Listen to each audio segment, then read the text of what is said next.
36 milliseconds. Well, what that means from this equation, since the velocity v equals the initial velocity plus gt, which in this case happens to be minus at, then that means v0 must equal at, and that's a positive number. Now, we put that into this equation, and we get this. So that means x is equal to 1/2 at squared. And that would be, kind of interested in seeing what the number is. 60 times 9.8, so that's 60g, times 36 milliseconds squared, and divided by 2. Oh, I got 38 centimeters.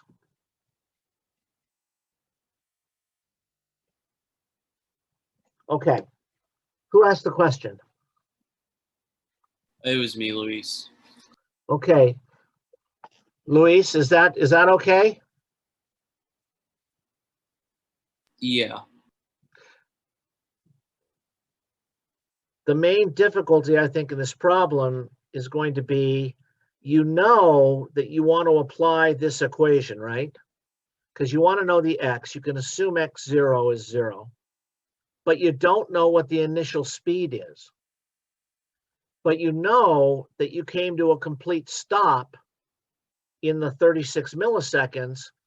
So given a constant acceleration, that tells you what your initial speed has to be. Okay, good. Any others?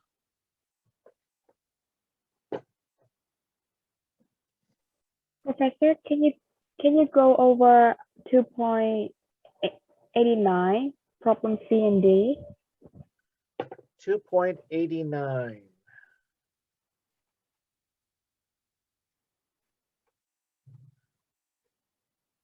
Okay, so we throw a ball straight up from the edge of the roof of a building.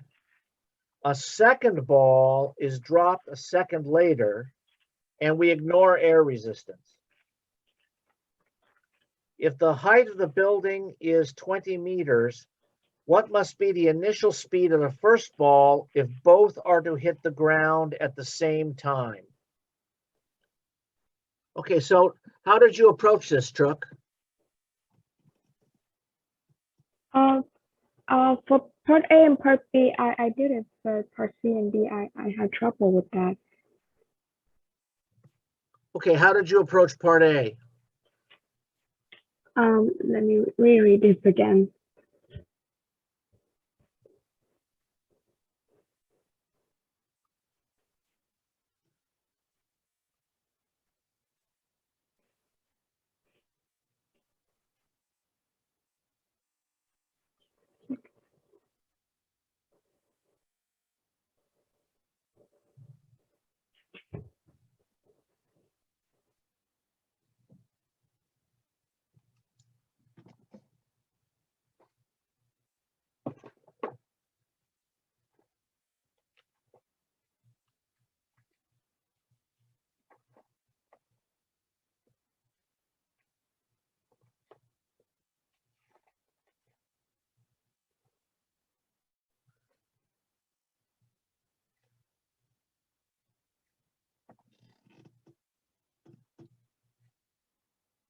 Okay.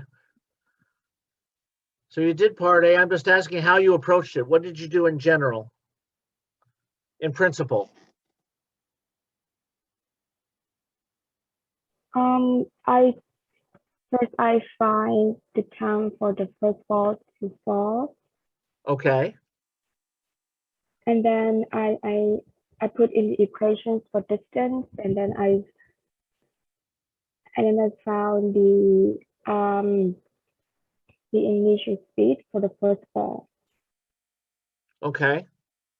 So you can write down a kinematic equation for the first ball, and we can write that as y1 is equal to h, that's the initial position, plus v0t minus 1/2 gt squared, right? Where t equals 0 is the moment you throw this upward. And y2, which is the position of this ball, is equal to h minus 1/2 g t minus, I'm going to put t0 squared. T0 here is 1 second. So the amount of time that this ball is falling is t0 less than the amount of time that this ball is in the air. And t0 is 1 second, but let's let it be symbolic.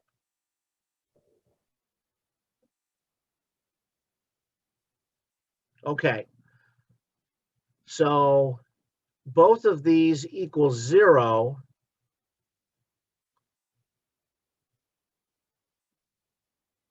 when the balls hit the ground, and they hit the ground at the same time. And what is it we're trying to find for part A? I'm sorry, what? So what is it we're trying to find in part A? You're asking for my answer for part A? No, I'm asking what is it we're trying to find? I'm going back to the problem. What must be the initial speed of the ball? Okay. So we solve these two equations simultaneously for V0. So there are two unknowns. There's the unknown T, right? That's one of the unknowns. And the other unknown is V0. So one thing you can do, what's the easiest way to solve this? Okay, the easiest way to solve this is to expand this binomial and solve for t and then substitute back up here. And when you do that,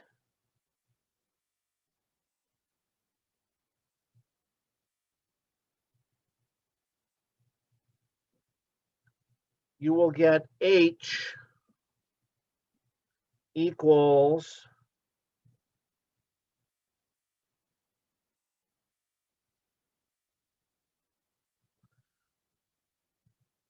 4.9 times 4.9 minus V0 divided by 9.8 minus V0, that quantity squared. Okay, now you can solve that for V.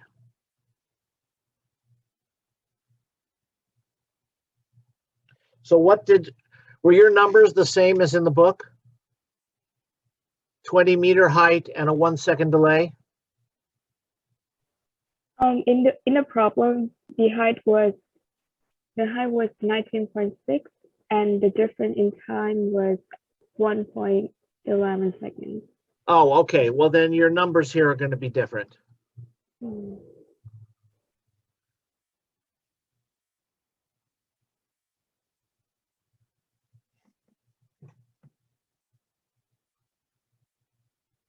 Okay, but this is basically the idea. You've got these two equations and these two unknowns. And the easiest thing to do is to expand this binomial, and then you'll end up with a solution. H is equal to some function of V naught, and solve for V naught. Okay, we should probably do that. Let's do that. So we get, for the second equation here, we get H minus G on 2. That's where the 4.9 comes from. Times T squared plus T0 squared minus 2T T0.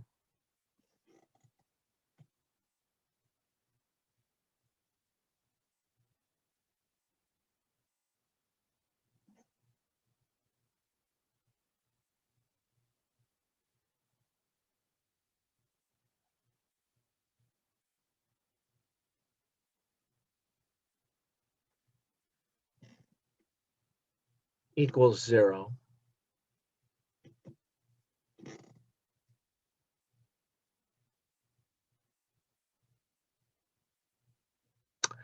So let's write it. Well, if we eliminate the common term 1/2 gt squared, then we're still going to be left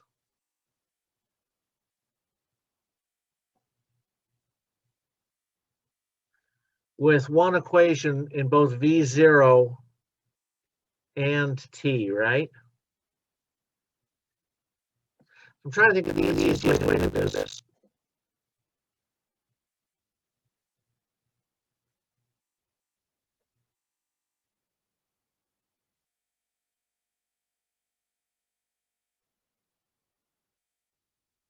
Okay, well, yeah, that's what you do. So minus 1/2 gt squared has to equal minus h plus 1/2 g t0 squared minus g t t0, right? So plug that here, and you will end up with V0 times t equals g t t0 minus 1/2 g t0 squared. So now you still got one equation with both V0 and t.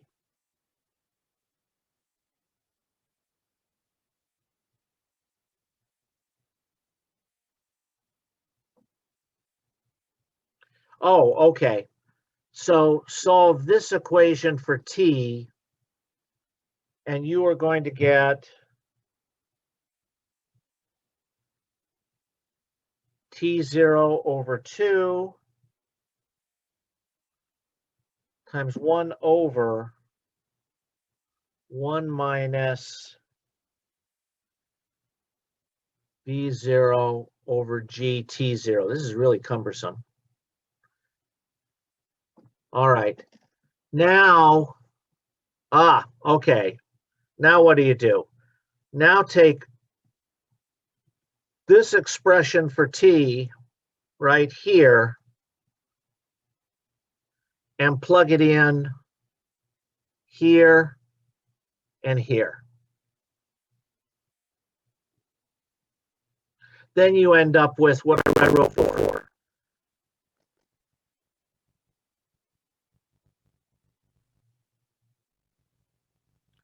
Yeah, okay. All right. This was confusing. Okay. So let's start at the beginning and go over it again. First of all, we can write down our two kinematic equations here. For y1, that's this ball here that's on upper speed v0. And then y2 for this ball is dropped a time delay at v0. So expand out this, and you get this equation. Now solve this equation in terms of this term right here. And substitute that back here. Okay. Then you end up, with this equation. Solve this t, you get this. Now let's go ahead, and I need more room here, so let's get rid of this.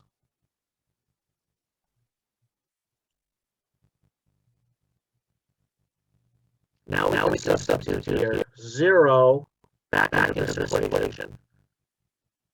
0 equals h plus v0 times t, which is t0 over 2 times 1 over 1 minus V0 over G T0. And then minus 1/2 G squared, which is minus G over 2 T0 squared over 4 1 over 1 minus V0 over G T0. Okay, that's quantity squared. All right. Now, you somehow have to solve this in terms of V naught. And if you do,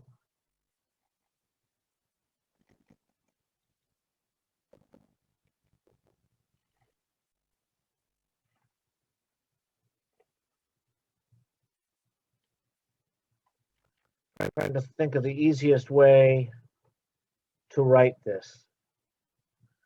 I think we get H equals G over 2.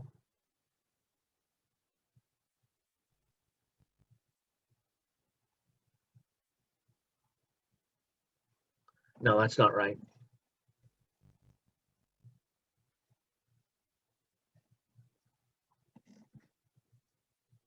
Okay.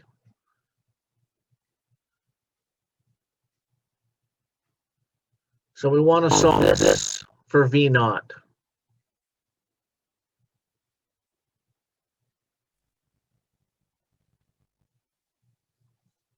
Oh, well, you can use the quadratic formula and let this expression in parentheses, just call it something, call it x. Then we've got x squared with this coefficient plus x times this coefficient plus h equals 0. Okay, so you can just solve this using the quadratic formula. Okay, have I just confused you? Is this what you did for part A? Yes, no, I was about that. Go ahead. I hear you. I said yes. I'm sorry, I still can't hear you. Maybe I'm in the middle just writing. I said, this is what I did for part A.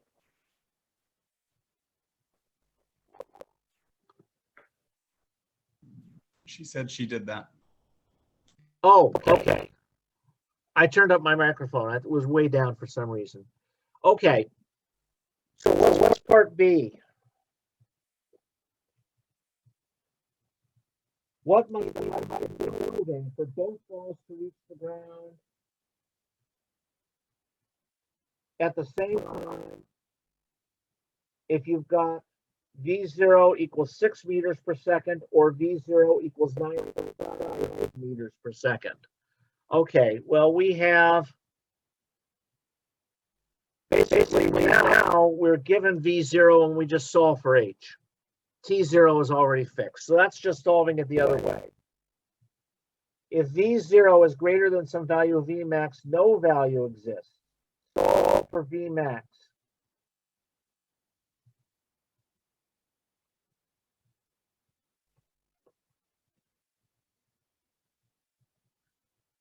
So this is the part you're having trouble with?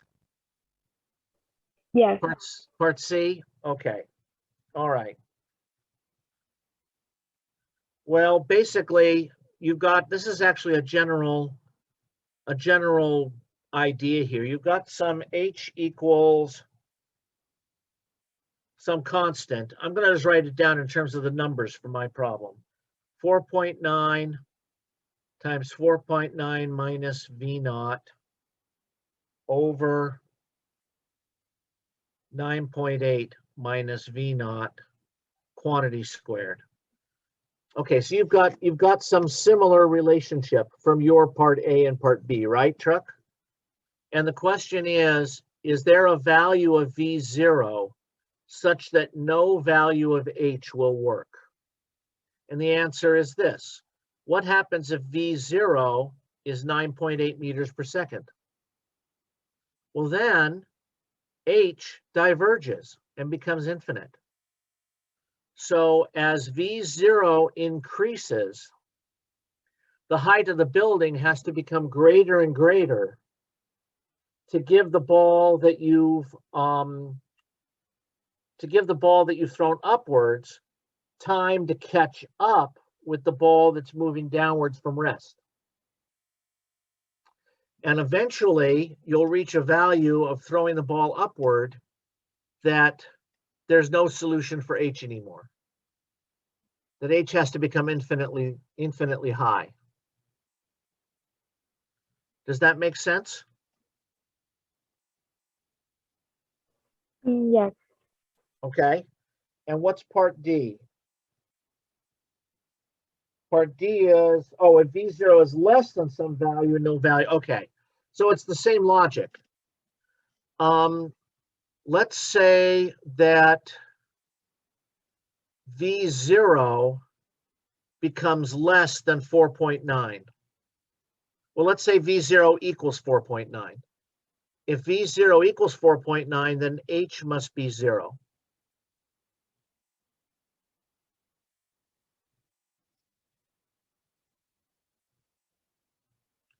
And if V0 is less than 4.9, then H is negative. So that's unphysical. We know H has to be positive. So the answer is for V0 is less than 4.9, you can't make this work at any height. And for V0 greater than 9.8, you can't make this work for any height. And that's in the case where T0 is equal to 1. Your numbers might be a little different.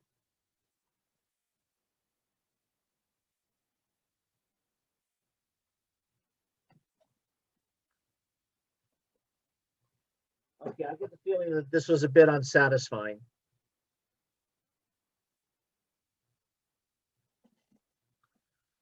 The key is to write down these two equations and somehow solve for V0, eliminating T between them.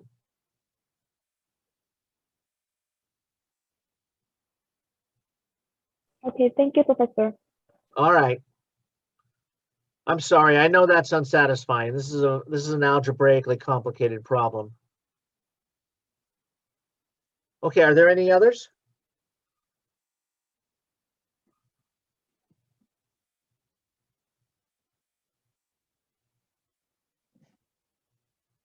Okay, nothing?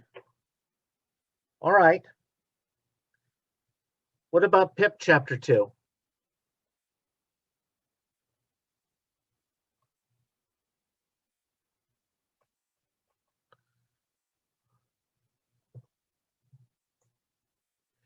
All right. I corrected your PIP chapter 1 and I made some comments. On some of them I said, if you still don't understand, ask. So is there anyone who still is unclear on how any of those chapter 1 PIP problems worked?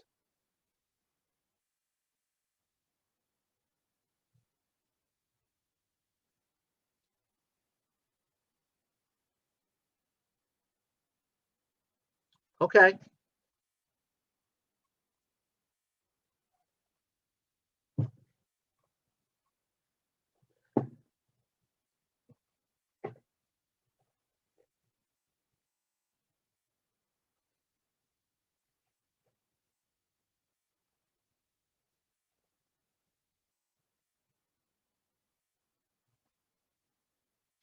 Okay, well, we've done problems with free fall and we've looked at the kinematic equations.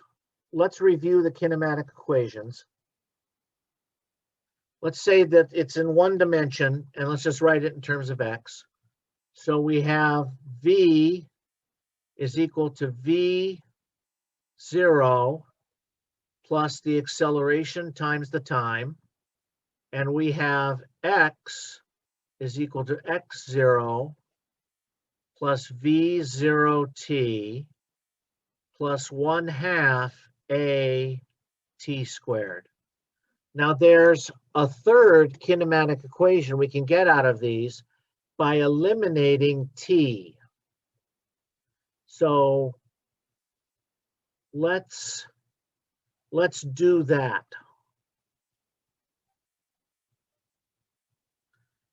So t is equal to V minus V0 divided by A. So that means that X minus X0, so I brought the X0 over here, is equal to V0 times V minus V0 over A plus 1/2 A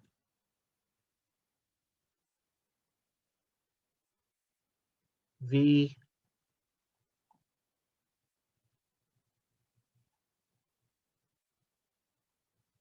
minus V0 over A, the whole thing squared. So let's rewrite this. X minus X0 equals V0 times V minus V0 over A plus, what does this become? 1 over 2A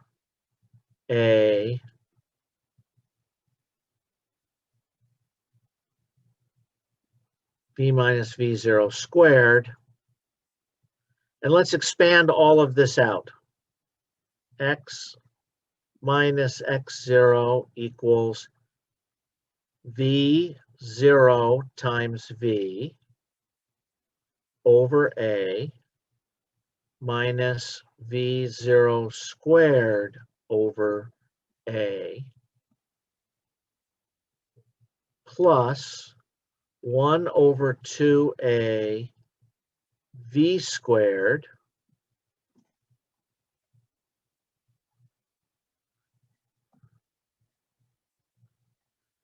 plus 1 over 2A V0 squared minus V0 over A.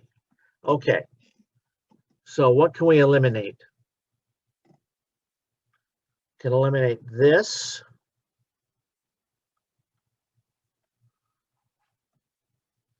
And we can combine these two terms, and this becomes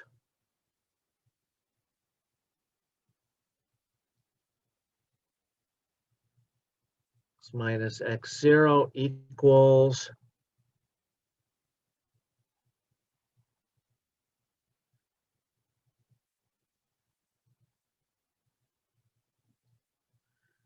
combining these two terms here, we get minus 1 over 2A V0 squared. Okay, that's where I wanted to go. So our third equation, which is derived by eliminating the time between these two, is just V squared minus V0 squared equals 2 times A times X minus X0. And this is sometimes a very useful equation. So you've got three equations here. These two are your fundamental equations. You eliminate time between the two of them, and you get a relation between the V's and the X's without the time. So those are going to be our three kinematic equations. And you've got a whole bunch of problems to work doing those.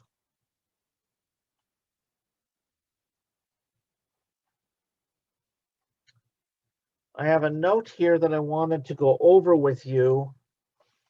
Problem 266.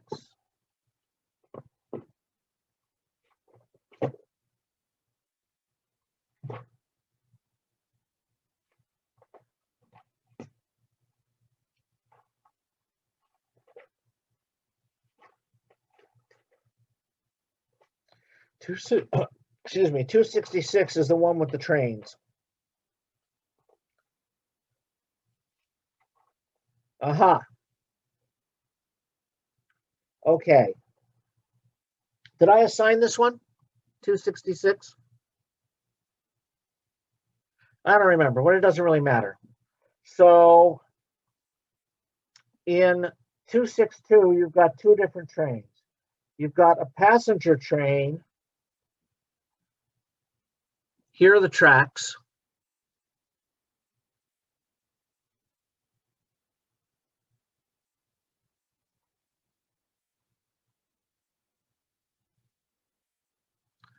And you've got a passenger train. And you've got a freight train.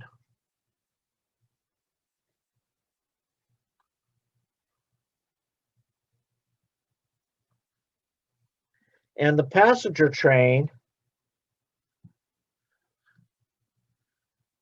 is going in this direction with a speed V0 equals, well, it doesn't really matter what it equals. It's 25 meters per second. This is V0 for the passenger train. The acceleration of the passenger train, which is applied at t equals 0, is minus, what is it given? 0.1 meter per second squared.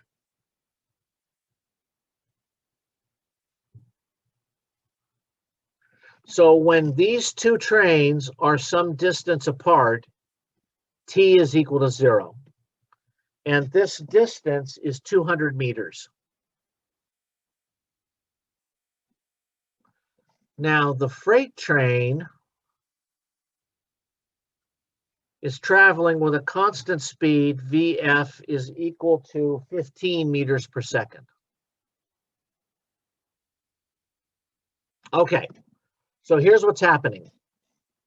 At t equals 0, the engineer on the passenger train sees the freight train. The freight train is 200 meters ahead. At t equals 0, the passenger train is going at 25 meters per second, and the freight train is going at 15 meters per second. The freight train doesn't accelerate. It keeps moving at a constant velocity.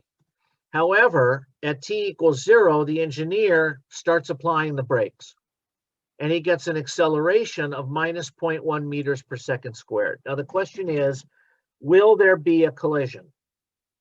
So the passenger train is moving this way.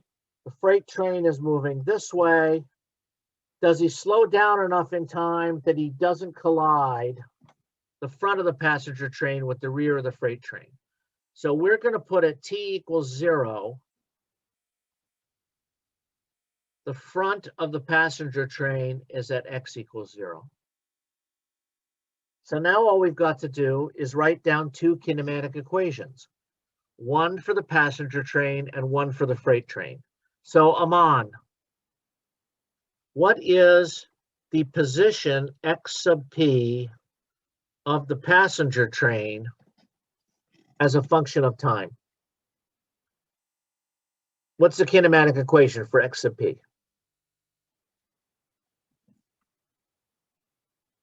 Okay, are you lost by the setup?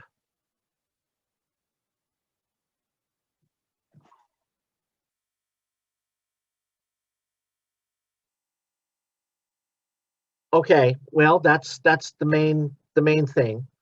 I meant, is the physical situation clear or is it confusing?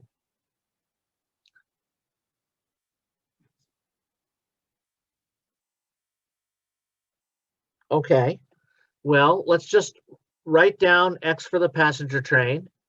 It's going to be x0 for the passenger train at t equals 0, but that is equal to 0 by the way I set up my coordinate system, plus v0 of the passenger train times t,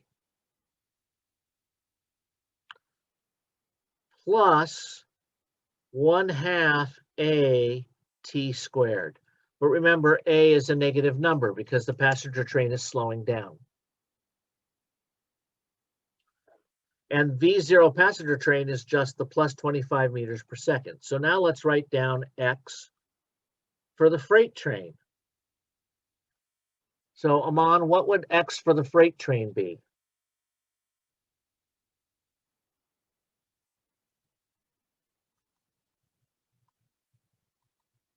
It's the same equation, but with different values, but it's the same idea.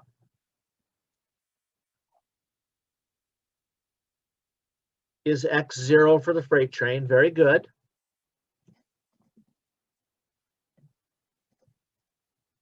There's one more term.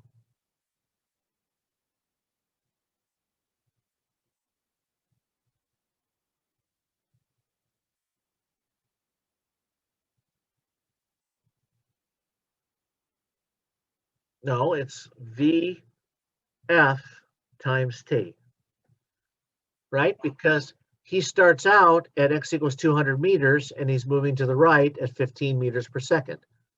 So this gives the value of X. Now, what does a collision mean? A collision means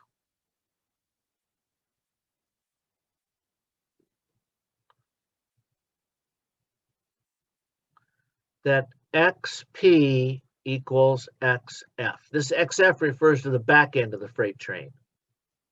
But it doesn't matter. We can define it to be anything we want. But if the front of the passenger train and the back of the freight train are at the same position at the same time, that means there's a collision.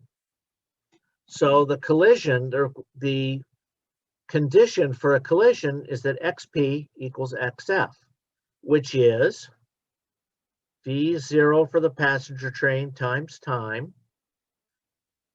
plus 1/2 a t squared must equal 200 plus VF t.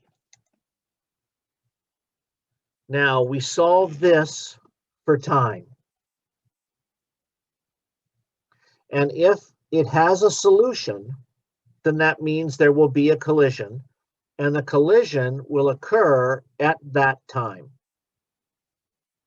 If there is no solution, then that means there is no collision. Michelle, what do you think no solution corresponds to here? What does no solution correspond to?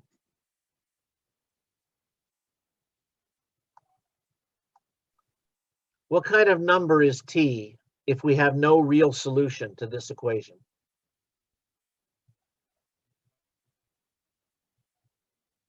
Sorry, I was muted. I was guessing a negative number. No, a negative number would be an acceptable solution mathematically. It would mean that the collision occurred before this situation. Oh, okay. We would reject that by saying that's not what's happening. So we really want positive values of t, but there's a kind of number that t can be, which means that these two trains will never meet. Would it be 0? No, because that would mean that at t equals 0, the collision occurs. We know that can't be true. Because at t equals 0, they're 200 meters apart.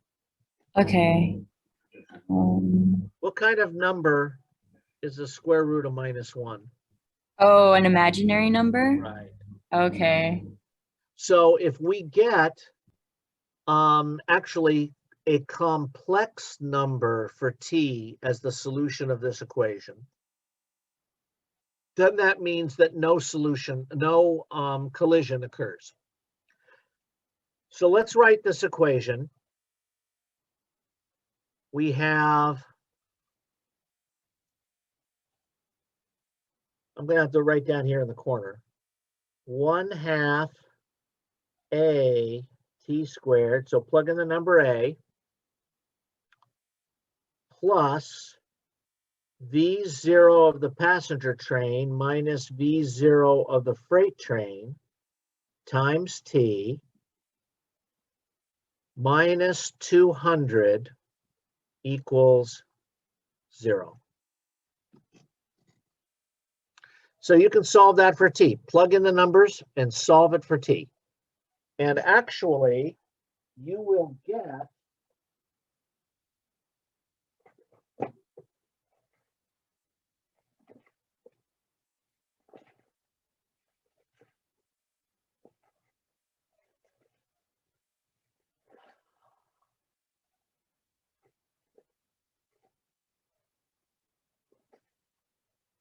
Oh, come on.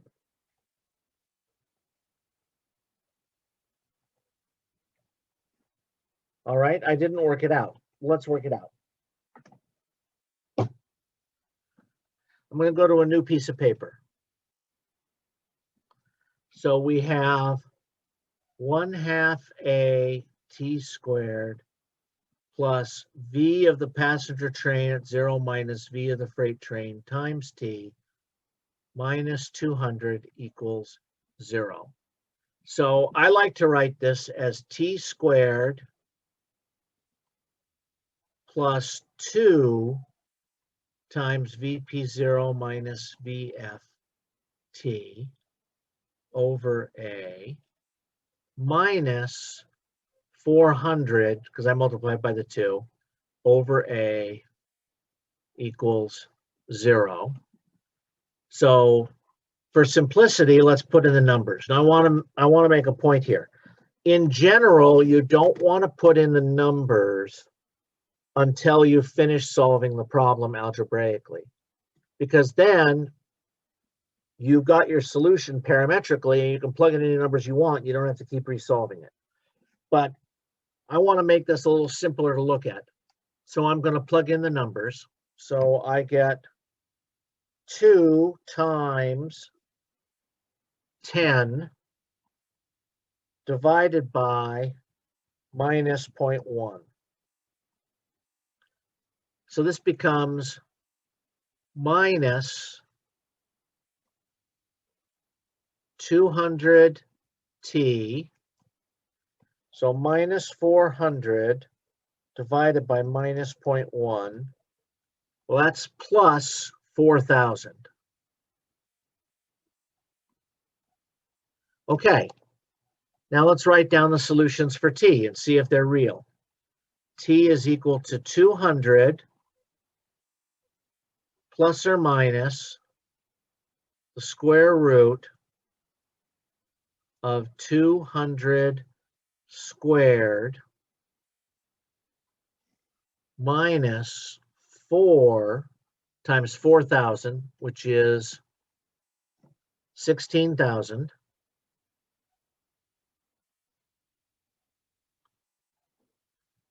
And divide that by 2. So that's 100 plus or minus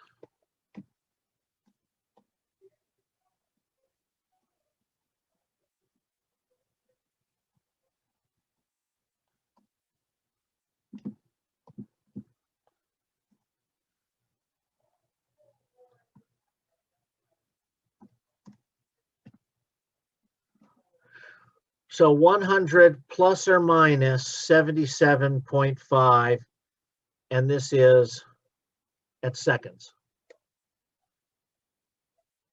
So both numbers are positive, aren't they?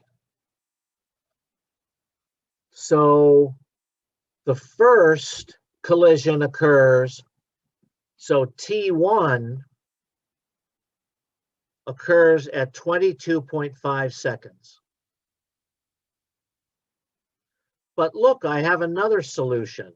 T2 is equal to 175.5 seconds.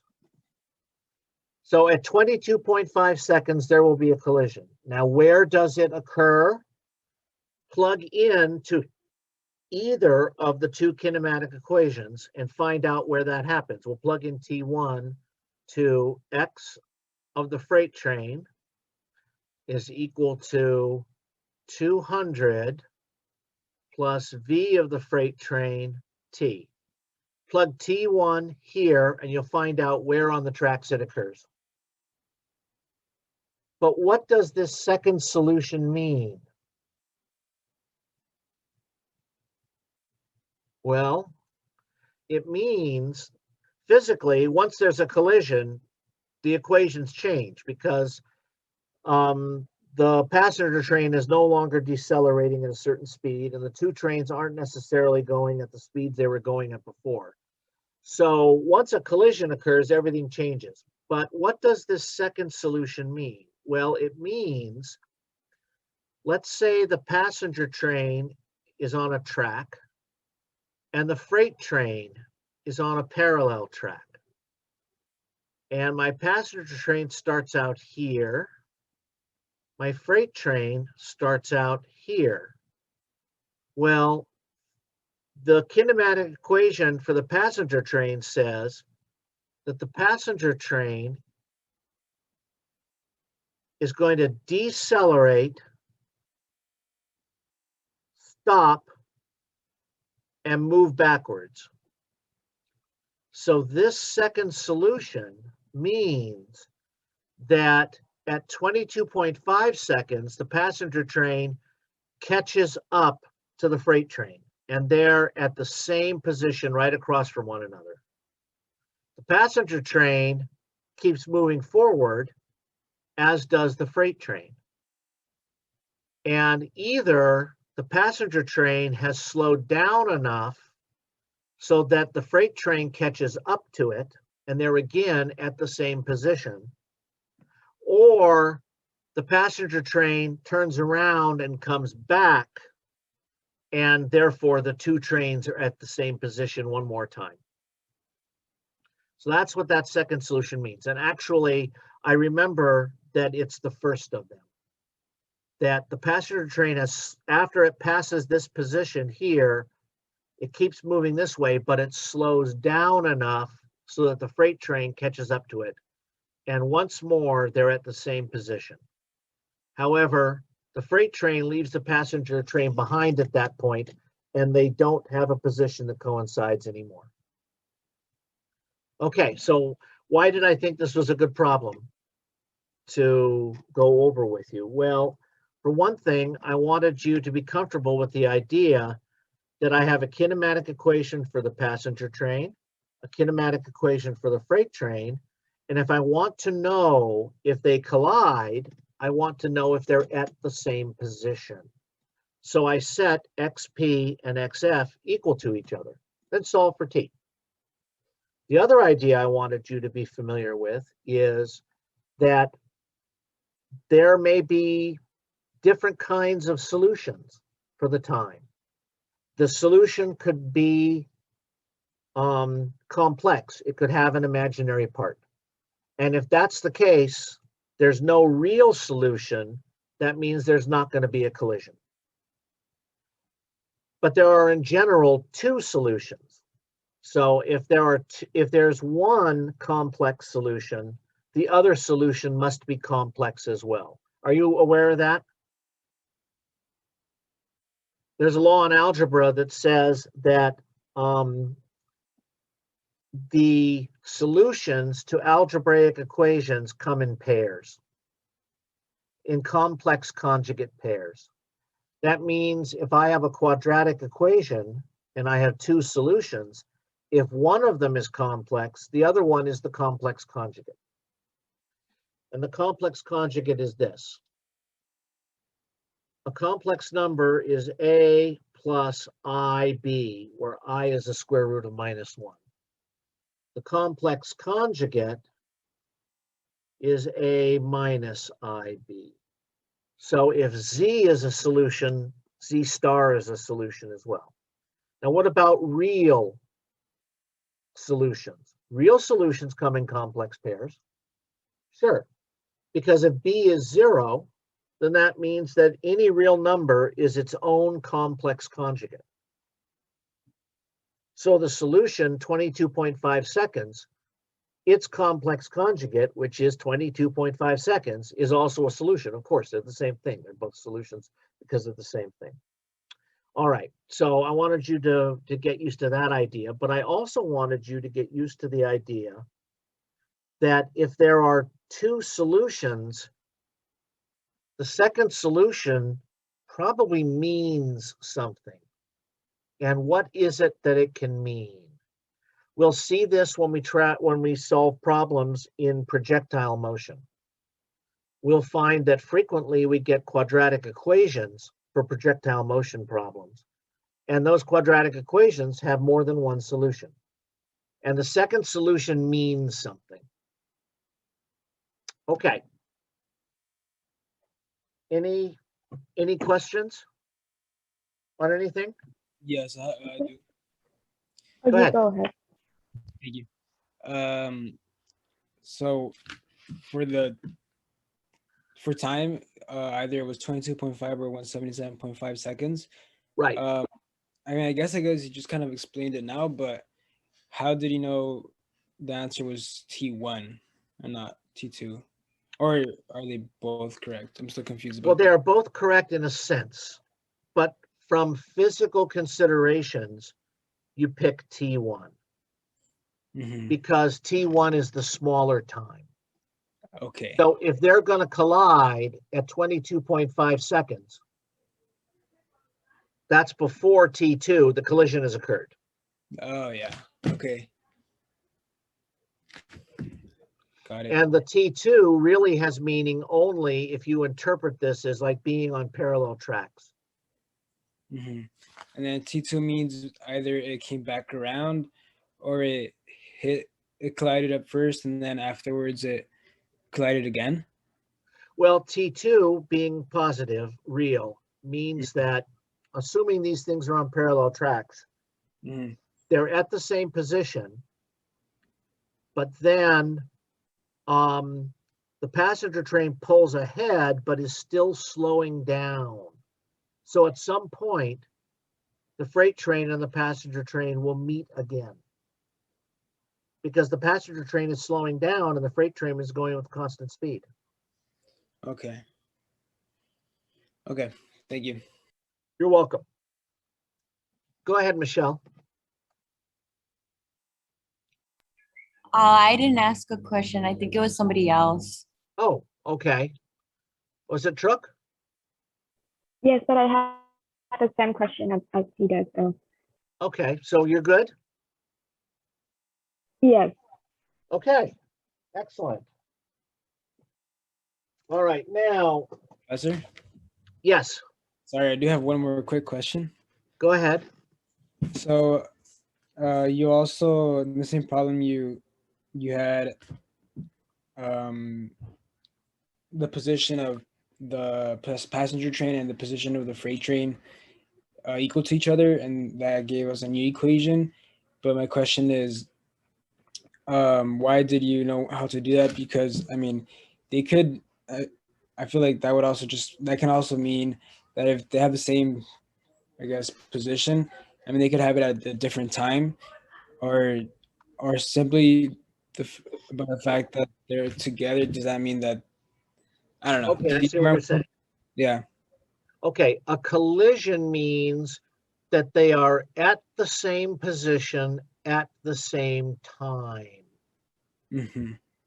Okay. So if I set the two positions together and I require that they be at the same time, then that means I need to solve the equation xp equals xf for the time. Okay, and then the way we're able to know if they don't collide is if the t is an imaginary number. Or complex, yes. Okay. Oh, all right. Thanks. Okay, you're welcome. All right, very good. So we've already discussed this in principle, but we haven't really done an example. Let's go back to the beginning of chapter 2, and we wrote down this equation. The acceleration equals dv dt. Now, I assumed that was a constant acceleration. So I derived from this a dt equals dv. And if the acceleration is constant, then I have a times t equals v plus v0, because I had to put in that constant of integration. However, this may not be true. A may be a function of time, in which case my differential equation becomes the integral dv equals the integral a as a function of time dt. And the easiest way to look at this is to put in limits of integration. V0 to V, because V0 is the speed at t equals 0, and 0 to t. So that V minus V0 is equal to the integral from 0 to t a of t dt. Now I did something sloppy here. And the sloppy thing I did was that I double used the variable t. This t and this t are not the same thing. This t is a parameter, a certain time. This t is a variable of integration. They're actually different things. So it is customary to put a little apostrophe on the t's that are inside the integrand, so that you integrate out the t prime and then apply the limits of integration. Okay, if I had just not put those apostrophes there, if I'd not put the primes and I just left it alone, you would have known exactly what to do and you would have done it correctly. Because you know intuitively that the integrand t is different from the parameter t. So you would have just found the antiderivative and applied the limits in the straightforward way, and that would have been exactly correct. But I didn't want any mathematicians out there to have an infarction or something. So I put a little prime here to make everything rigorously correct. Is everybody okay with that? Is everybody okay with this? And if A is a constant, then we get the kinematic equations that we got before. But if A is not a constant, then we get V as some other function of time. So let's go to the next equation. V equals dx dt. Now from this, I get V dt equals dx. And in the same exact way, I can write x minus x0 by integrating is equal to the integral from 0 to t, v as a function of time, dt, but I'm going to put the little primes there. So you can determine the kinematic equations if you are given what the acceleration or the velocity or the position is as a function of time. Let's say you're given x as a function of time equals some function of time. What is the velocity? Dx dt. What is the acceleration? The second derivative of x, dt squared. So d squared x dt squared for the acceleration. Okay, so let's do an example.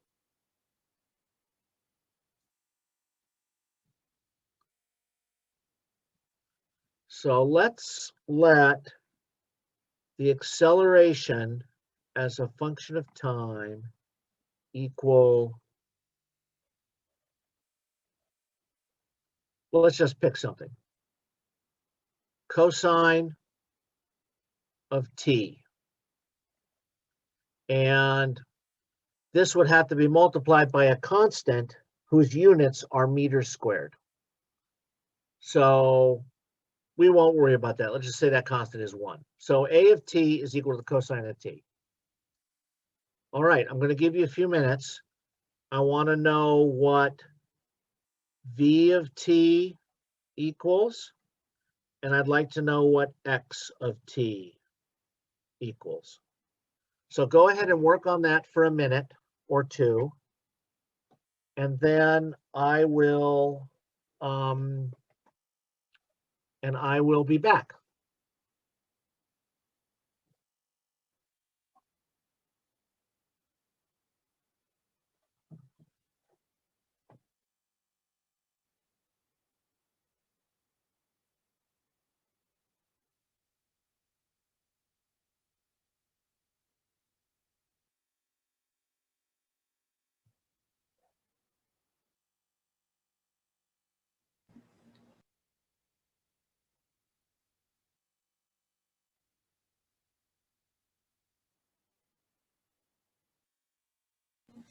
Do y'all know we can just do it based off of memory, or we're supposed to do it how we were just doing it?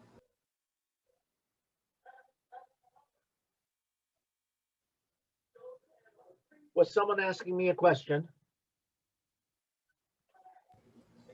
You can ask your classmates a question too. Yeah, I was asking them, but I was just asking, can we just do it based off of memory, or do you want us to do it how you just taught us? I don't know what you mean by memory. Well, I guess you would just have to do the integral of cosine, and then so on and so forth. Yes, exactly. Okay. Do you know what the integral of the cosine is? Yes. And you know what the integral of the sine is? Yes. Okay.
Okay, how we doing? Anybody ready? I'm done. Okay, Adam. I'm just go ahead and annotate and do the velocity as a function of time for me, please. So I remember that the integral of the cosine of t is sine t plus some constant c. Okay, And then the integral of that would be negative cosine t plus another constant c, because it's no, that's not correct, but just go ahead and annotate and show me what v of t is. Solve for v of t. how do I annotate? Well, remember our formula is v minus v0. So that's the constant is equal to the integral from 0 to t cosine t prime dt prime. You can leave the primes off if they bother you, but you understand what they mean. So can you take it from there? Oh yeah. So then it would be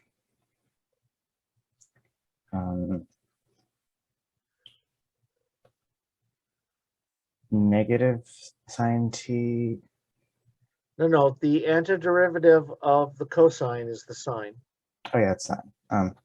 The sine t, and it would be sine of t minus sine of 0. Correct.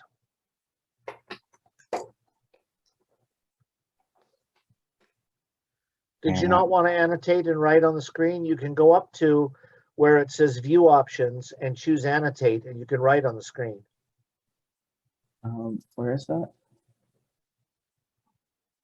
Well, you Oh, should I see, see it. I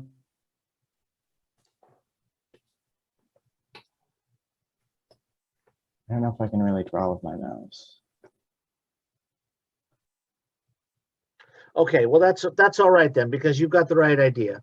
So what's the sign of 0? That is 0. Right, So then we're left with the v of t being the sine of t. V of t is equal to the sine of t plus v0. Plus v0. Right. Okay, now how do you go about determining x? Who wants to volunteer for that?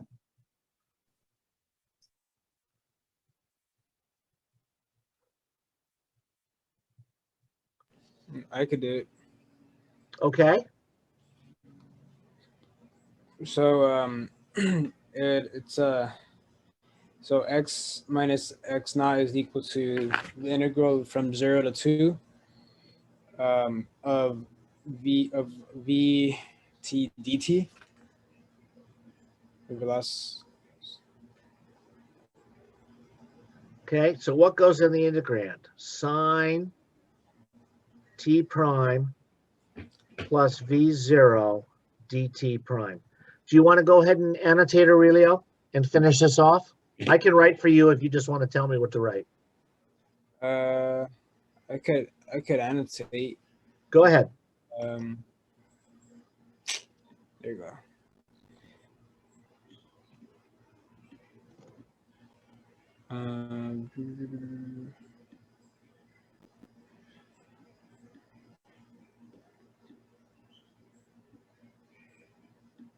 Sorry. It's okay.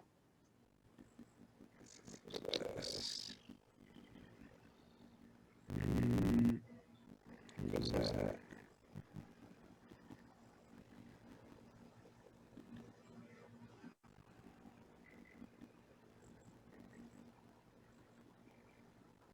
Okay, you're almost there. You write down a term. Oh, go ahead. Sine of 0 is 0. Cosine of 0. Yeah, got it. Sine of 0.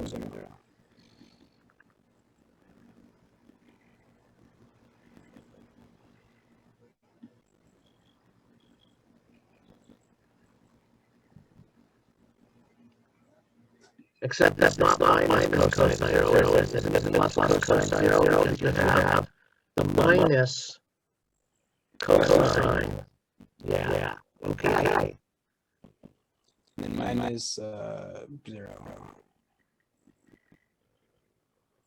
Yes. Because the 0 times 0 is 0. And what's cosine of 0? Cosine of 0 is 1. Okay, go ahead and finish it off.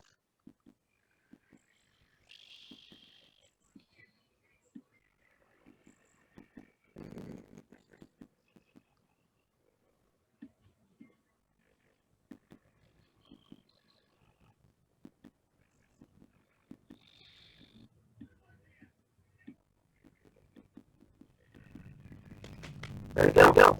Okay, very good. All right, everybody understand what to do here? When you have a non-constant acceleration and you wish to find velocity and the position for your test, I may very well give you something like a of t is equal to t cubed minus 2t squared plus 1. You know how to integrate polynomials. So you don't know if anyone have any questions on this. Why did we plug in 0 for cosine 0 minus 0?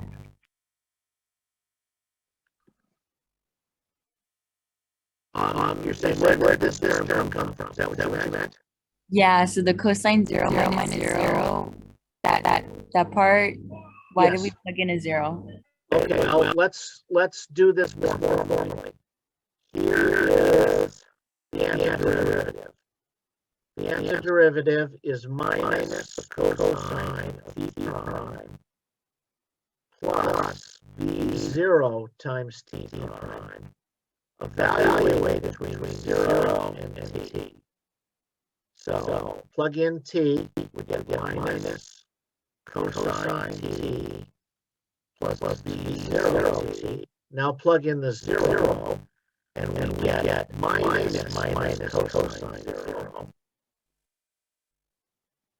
minus v0 times 0. But the cosine of 0 isn't 0. The cosine of 0 is 1.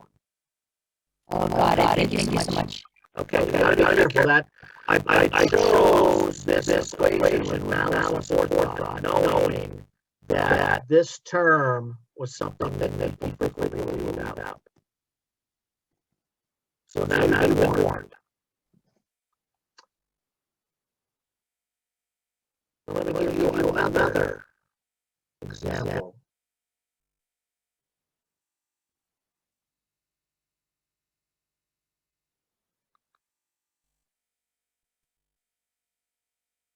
Okay.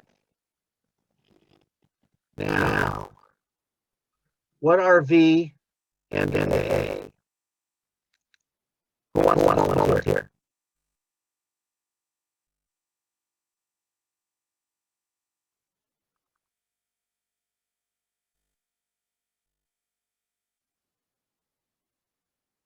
Anybody?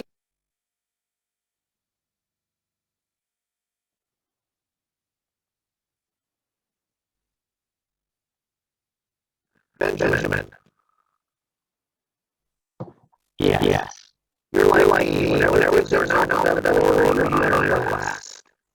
Yeah, always. I spent all high school sitting in the back room and shut down my hero. Okay. Go ahead, Benjamin. How would I go about determining V? So instead of doing the integral, you would just do the derivative instead. Very good. So, What is it? so it would be 2t minus sine t. The derivative of the cosine is minus the sine. Is that right? Okay. Yeah, so it'd be plus sine t. There we go. Okay, very good. Then A is dv dt. So just for Gern's, Matthew, why don't you do that for me?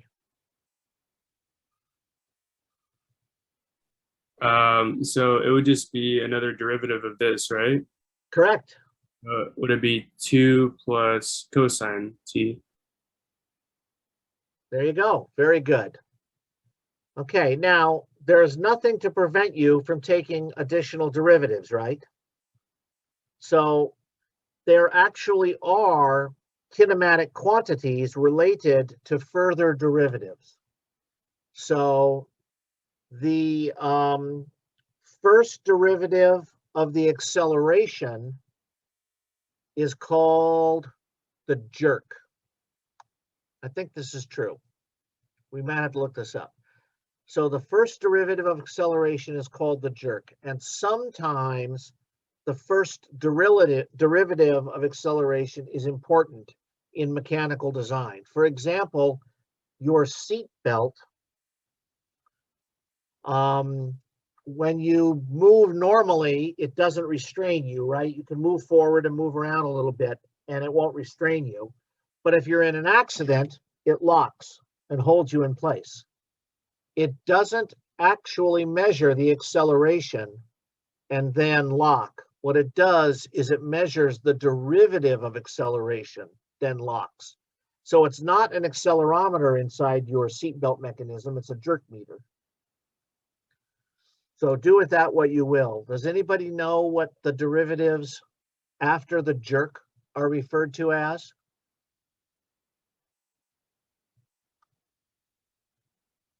You almost never see them used in practice, but they do have names. I just thought someone might know it. Okay, the first derivative of acceleration is called the jerk. The next derivatives are called snap, crackle, and pop. So someone came up with that while watching a cereal commercial. Oh, those are pretty. Never knew that. Okay, well, it's fun. And you might get a question on your quiz that says, if this is the position as a function of time, what's the crackle? And what would the crackle be? Would be the third derivative of acceleration. So jerk, snap, and crackle. Crackle's the third derivative of acceleration. Okay.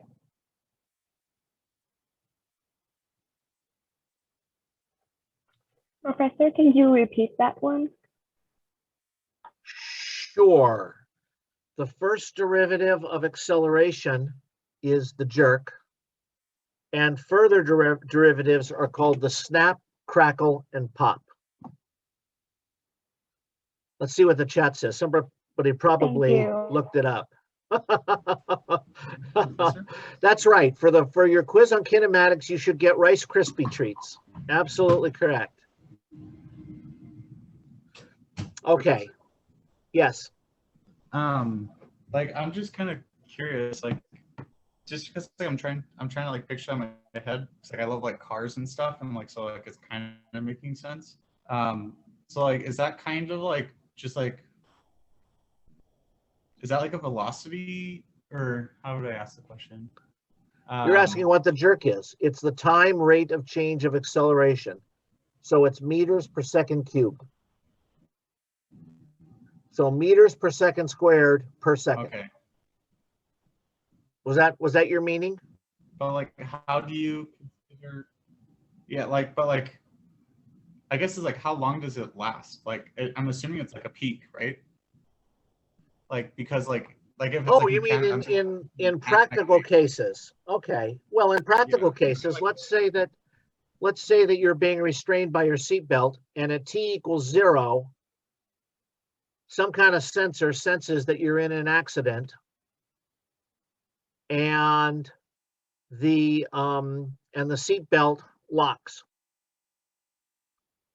Okay, well, you have to move a little bit for it to know that anything is happening, but I imagine it's a very small period of time, because the accident occurs in the blink of an eye, and then you're at rest again. So was that your meaning? Yeah, this is unrealistic. I mean, this is just made up. This is not practical. This wouldn't occur in an accident or something. Yeah, my question is basically like, it just doesn't make like, it seems like it's like a formula of torque, and then like what I'm thinking is like it has to be like an instantaneous peak and then a valley, I would assume. Like I'm just trying to wrap my head around what a jerk. Like I get what you're saying, but like I'm trying to understand it completely, because like it has to peak out. Like it has to be like an instant thing. Well, hold on. Let's draw a little picture. Here, like let's say that like, your acceleration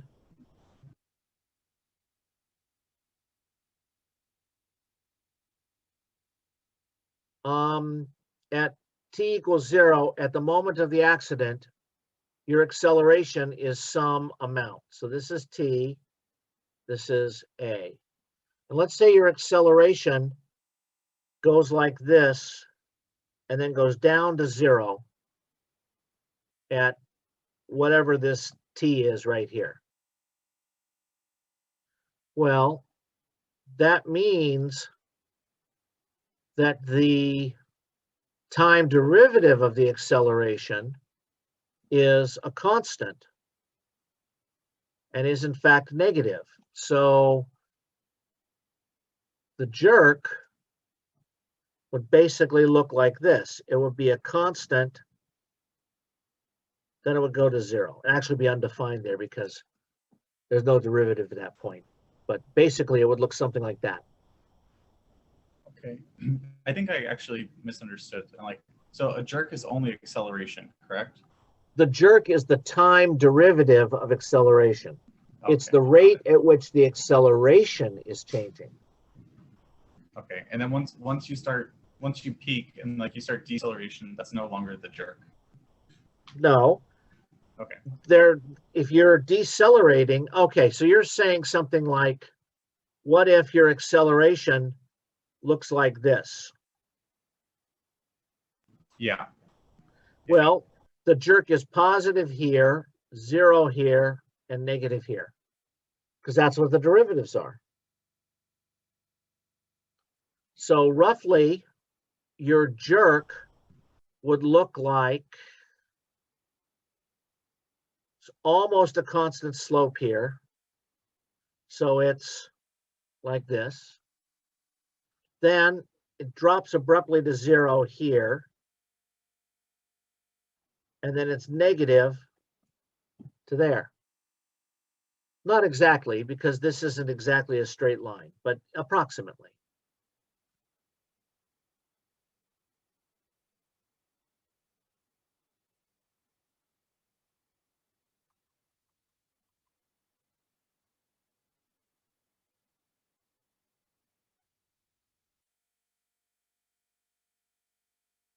Is that okay, Jonathan? Yeah, I understand it now. All right. Thank you very much. Okay.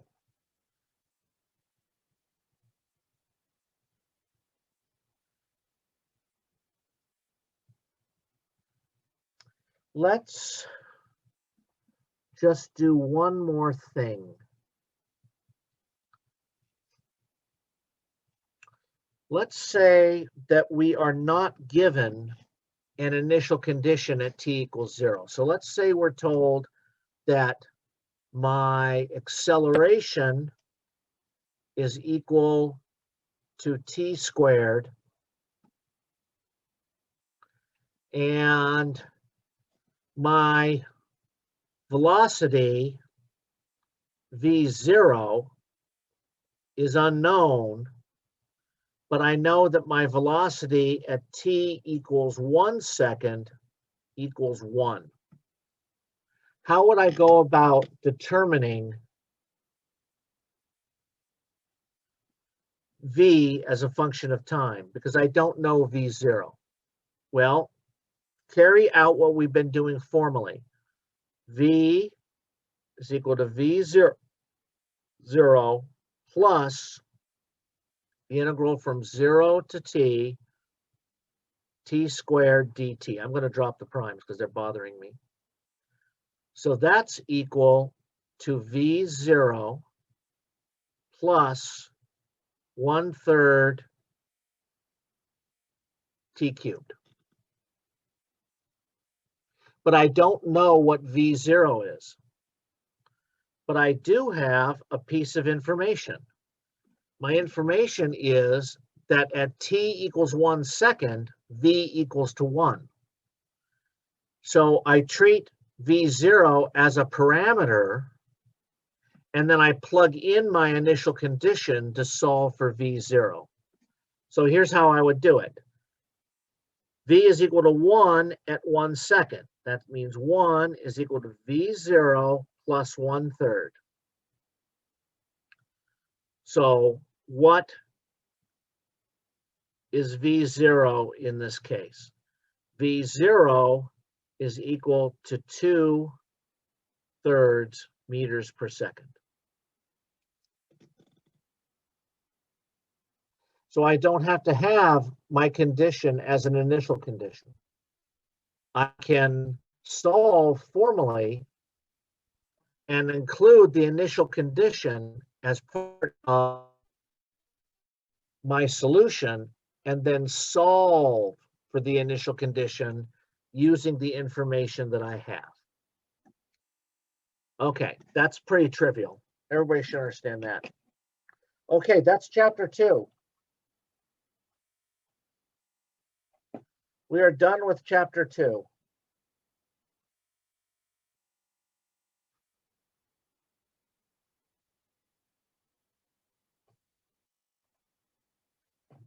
let's see where we are on the schedule. We've discussed uncertainty analysis, correct? Already?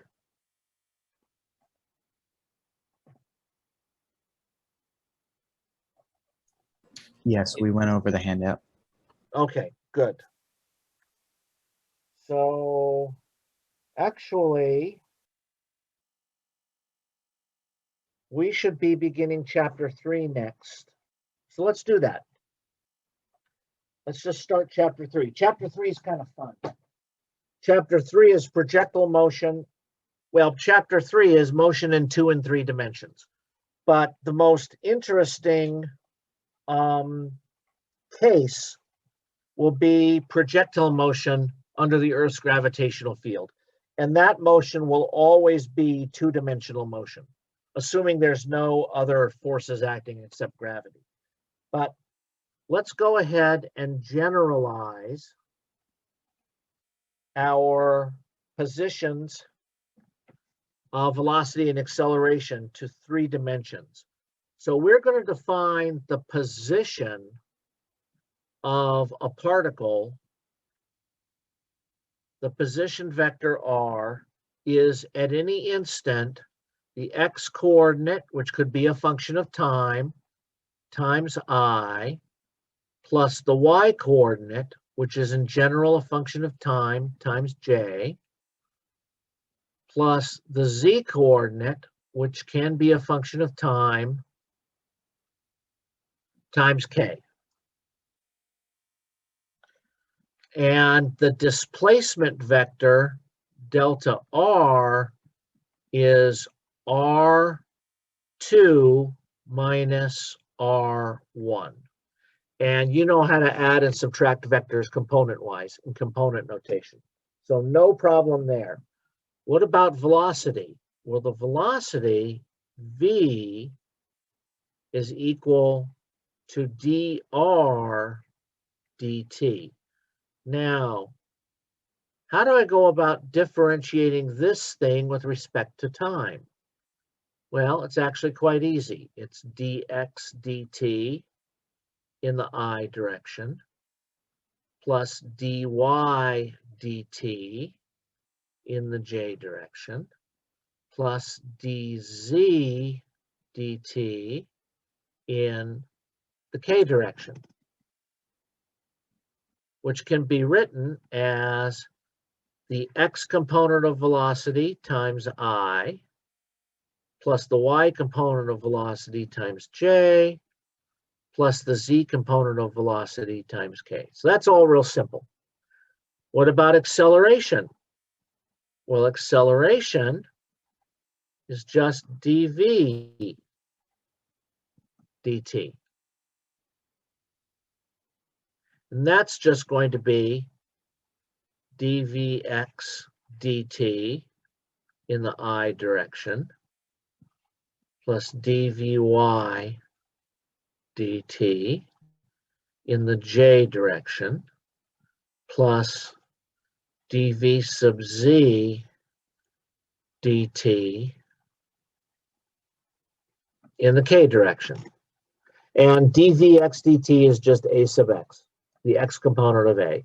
So it's completely trivial to generalize everything we've done to multiple dimensions. Now, let's look at this. Let's say that there's a rabbit being chased by a fox or something. And the rabbit's position is given by x of t equals minus 0.31 t squared, and x is in meters, plus 7.2 t plus 28. And let's say y of t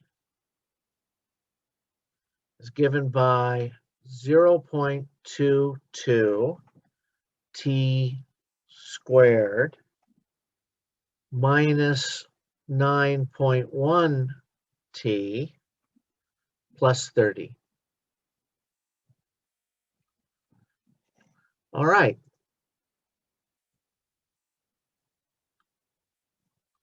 So what is the velocity of the rabbit?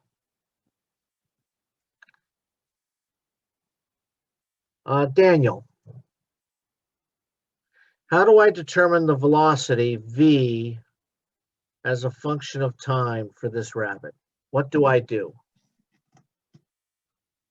So for the x component, you would take the derivative of x of t, and Uh-huh. then for the y component, you would take the derivative of y of t. Very good. So for the x component, what is the derivative?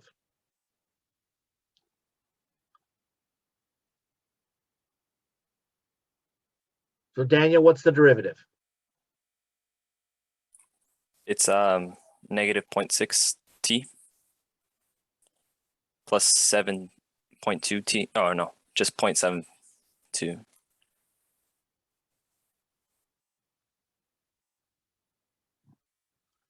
Okay, and what about the v sub y?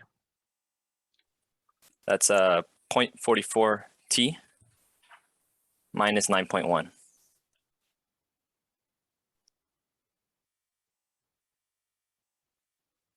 And that's in the j direction. So this is a two-dimensional problem, but it's obviously 3 dimensions, just the same thing.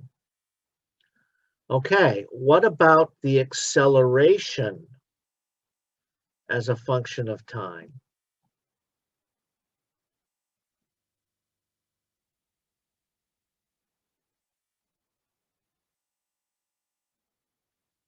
Tuan, what's the acceleration as a function of time here?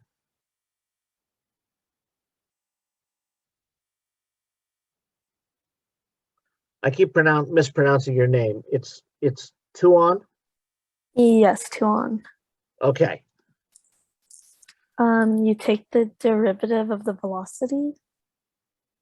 Very good. So what is it? Negative 0.6 in the direction of I plus 0.44 in the direction of J. Okay, great. Now, that acceleration is actually a constant acceleration, isn't it? And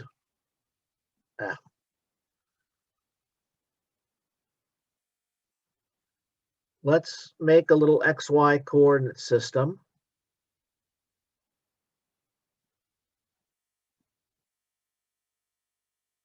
And let's figure out what direction the acceleration actually points. How would I go about doing that, Sophia? Excuse me, sorry. How would I go about determining the magnitude and direction of the acceleration? I'm not quite sure about the direction of it, the magnitude of it. Okay, so what is A, the magnitude? Oh, you know what? These need vector signs. Okay, so what about the magnitude of A? How do I do that? Oh,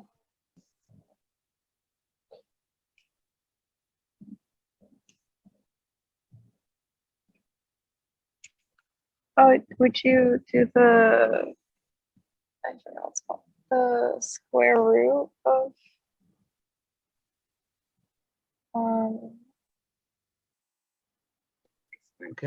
44 squared?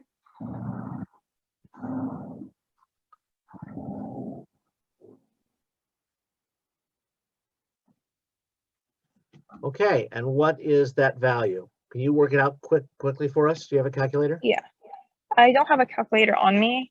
My my battery died. I'll try to do it. Well, it's okay. 0.74. 0.74, thank you. So 0.74, and this is in meters per second squared. Now, I'd like to know, what is the angle that the acceleration vector makes? So how would I do that, Shifa?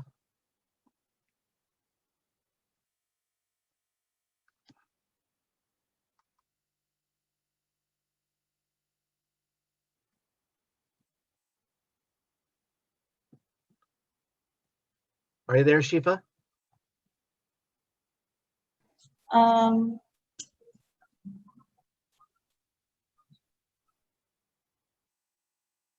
not sure.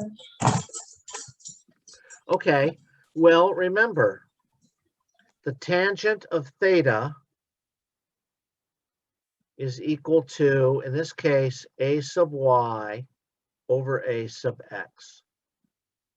So therefore, theta is equal to what? It's equal to the arc tangent of 0.44 divided by minus 0.6. So let's work that out. The arc tangent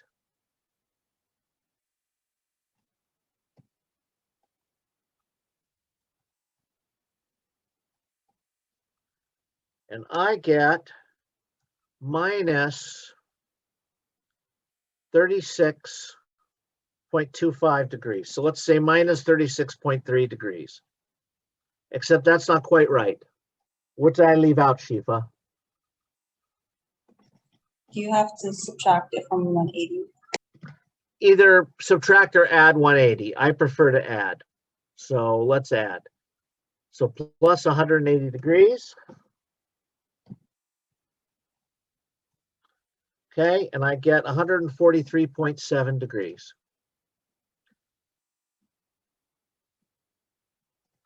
So that is going to be, the acceleration vector is going to look roughly like that.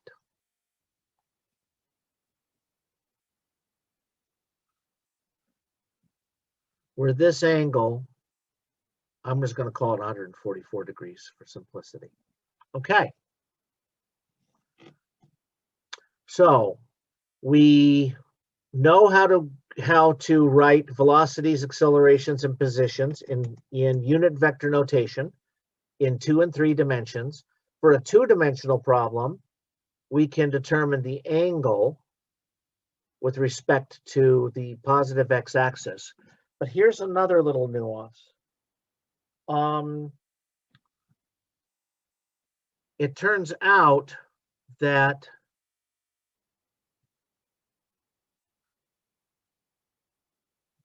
the path of the rabbit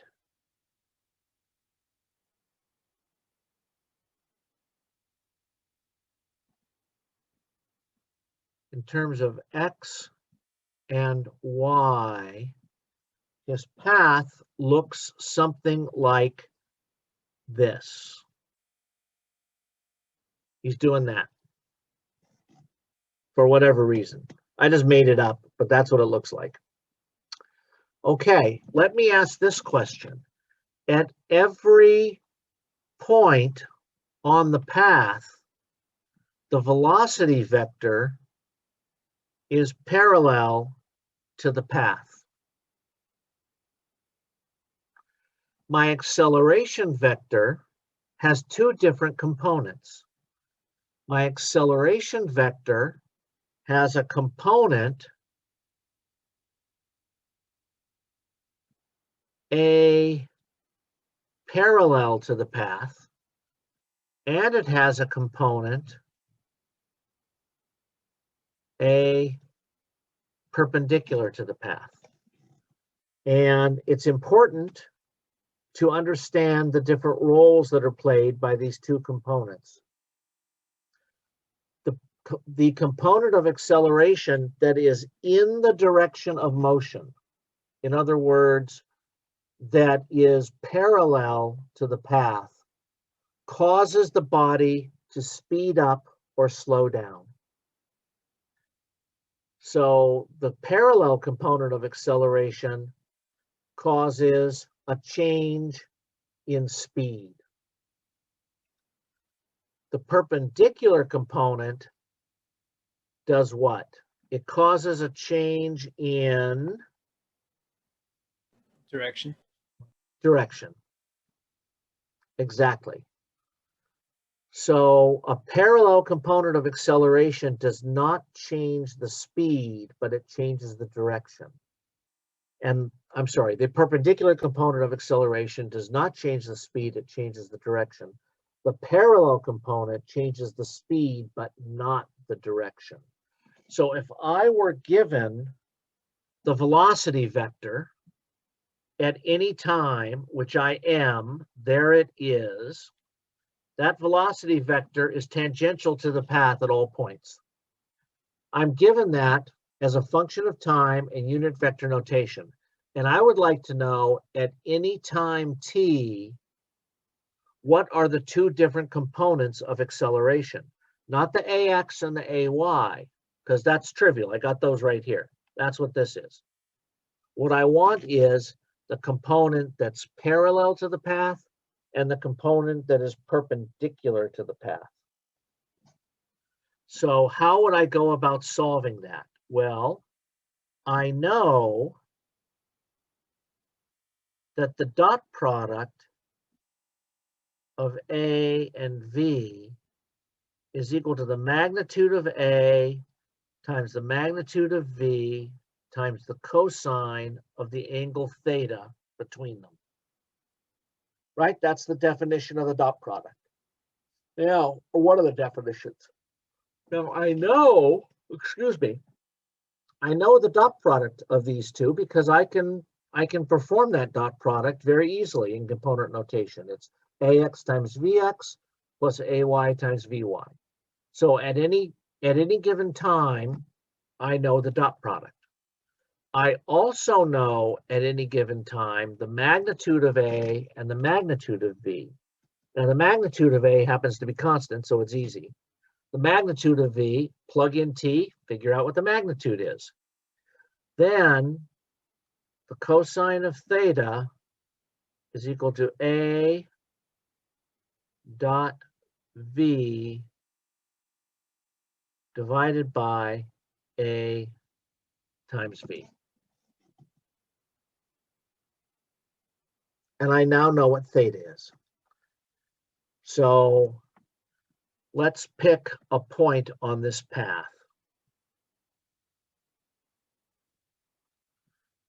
So pick this point right here. Well, the velocity vector goes like this. The acceleration vector I've already found, it looks something like this. That is the angle between them. I didn't mean it to look so much like a right angle, although it could be. It could be a right angle.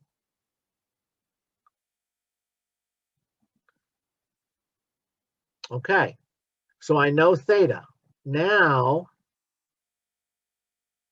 a parallel is nothing but a cosine of theta, and a perpendicular is a sine of theta. So I can determine the parallel and perpendicular components of acceleration. And what I mean by that is parallel and perpendicular to the velocity vector, which is parallel to the path, or tangent to the path, I should say, at any given point. Okay. That was pretty easy. Let's take a break and let's ask, what is a perpendicular? What is a parallel at t equals, I don't know, let's say 2 seconds. Okay, so you can work on that during the break, or you can just take a break, but we'll answer those questions when we come back. And let's come back at 3:40. So that's 15 minutes. So I will see you again at 3:40.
Hey guys, I'm just kind of curious, like, are you guys all like following along pretty well, or are you guys still trying to figure it out a little bit?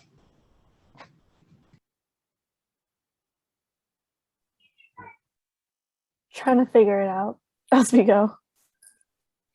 I know, I feel like I like don't really get it, but then once you do examples, it's a little bit more clear, but I still get a little lost still. Like it seems like it's a lot of calculus, one, but the way it's explained, it just sounds different. Sorry, there's background noise, but it just sounds different, but it's a lot of calculus, one. It's like hard to follow conceptually. I feel Yeah. like he explains it way more complicated than it needs to be. I'm 100% honest. I think that he's like just figuring out like the online, because like when he doesn't write it, he explains it really well. So it's just kind of like, I don't know. I think it's just like an in-person class, I think.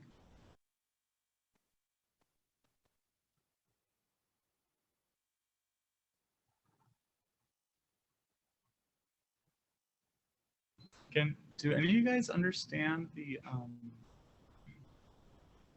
the perpendicular force?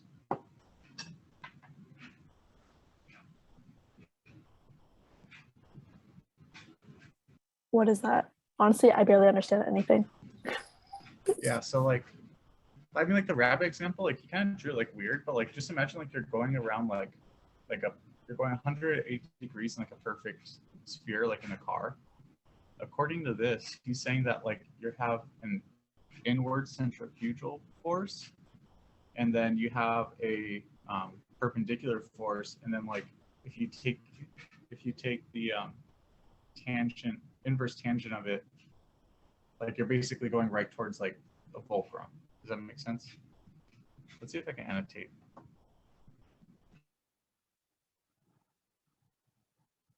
Yeah, this whole class I'm like, oh no, I can't. This whole class I'm like, please don't call me, please don't call me. Same. And then he called on me. Yeah. I was like, oh. Random stuff.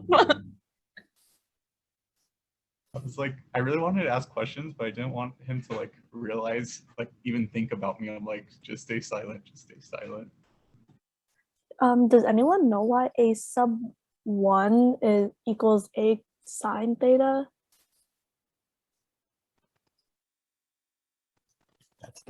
That's the perpendicular one. Cosine is the one that is parallel. Oh, okay. Yeah, it's just like the trig. Like, so you're making like a right angle basically. I haven't been following along on the Discord. Like, is anybody doing like study groups or anything like that?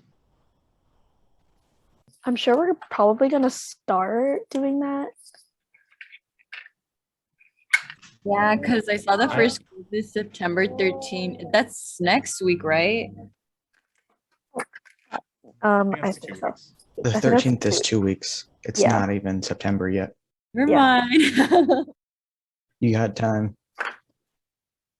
Yeah, like I added late, and like when I came in, like the PIP and the other one like were already due, so it's like waiting on adding for calculus, and then and then like I came in and I'm like so lost already. I'm like, damn, this shit's crazy.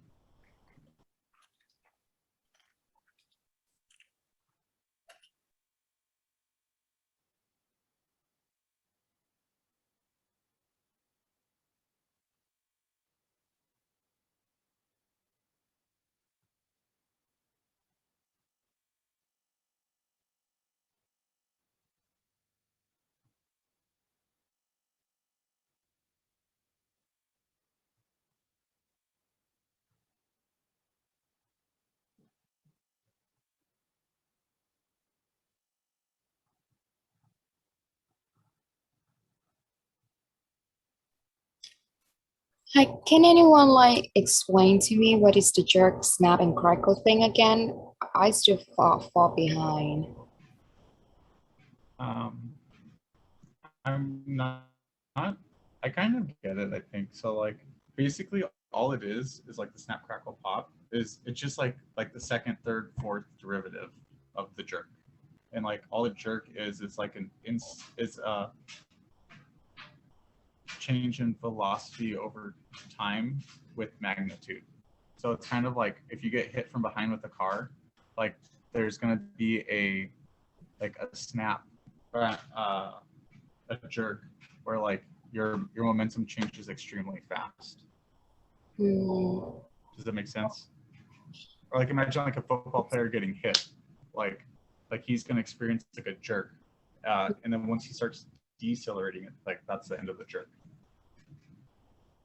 Okay, because when I look online, it just said like the jerk is the third derivative, but when I asked him, the professor said the jerk is the first derivative. So that's kind of mess with me around. It's the first derivative of acceleration. The jerk? Yes, but it's the fourth total in the position function. Oh, okay, wait. So the jerk is the first derivative, but it's the It's fourth derivative. one above acceleration. But acceleration is number 3. Yes. Oh, okay. All right. All right. Now I got it. Thank you.